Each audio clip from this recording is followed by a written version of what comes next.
想投資海外物業，而家仲係咪隔山買我呢？又點樣從零開始買一間合心水嘅海外樓呢？對海外置業嘅新手嚟講，最大個門檻一定係人生路不熟。淨係英國倫敦已經有100幾個樓盤，要揀啱地段之餘，仲要揀一個信得過嘅發展商，再要自己做資料搜集，真係唔簡單。所以揾一個合適嘅地產代理幫手就非常之重要啦。而一個好嘅地產代理一定要做到以下呢3樣嘢。第一，唔收佣金。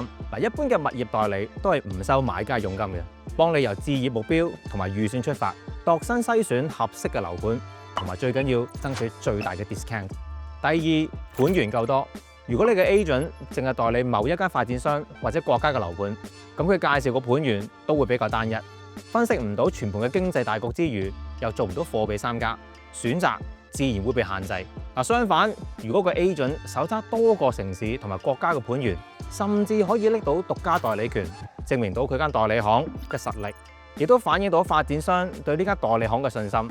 第三，亦都係最重要嘅，就係政府監管。同坊間嘅代理唔一樣，香港嘅地產代理監管局嘅持牌代理所推銷嘅樓盤都係經過律師嘅嚴格審查，廣告亦都有嚴格嘅規範，確保所有嘅資料係冇誤導性嘅。同埋係有機制保障買家，咁就買得安心啦。當揾到有興趣嘅樓盤之後，我哋會建議客戶先睇樓或者係周圍環境再作決定。人有照片啦，發展商賣樓都可以照片嘅。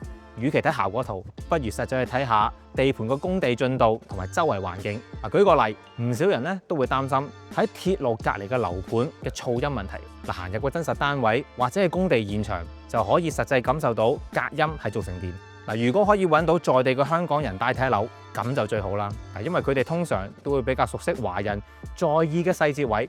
就算你安排唔到時間飛過去當地，而家好興直播帶睇樓。好心急嘅買家又未必行得開呢，就好啱呢啲啦。真係揀啱心水單位之後，有機會某啲國家嘅樓盤係需要提交 EOI 嘅，即係意向書同埋留位費，視乎銷售進度，搶手嘅分分鐘可以去到樓價嘅10至20%㗎。到正式簽買賣合約之前，會先收到由持牌代理發出嘅完整銷售文件，當中會列明樓盤嘅規劃編號、預計交樓日期同埋平面圖等等，再由律師陪同之下完成買賣合約。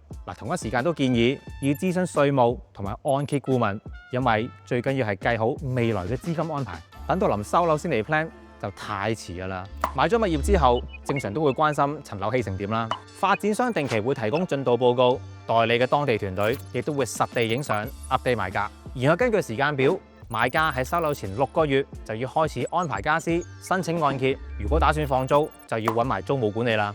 俾個 tips 大家，發展商一般係寄出收樓通知同埋正式收樓日期之間有個空檔期。如果安排得好，就可以做到一收樓即刻入住或者即刻出租。買海外樓或者唔簡單，但係揾啱代理絕對係海外置業成功嘅重要一步。仲量聯行可以喺揾樓、睇樓、買樓、收樓各個階段全程照顧你嘅一切需要。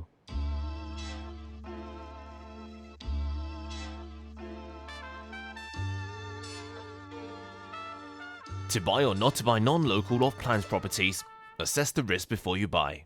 境外樓花買唔買？計過風險先好買。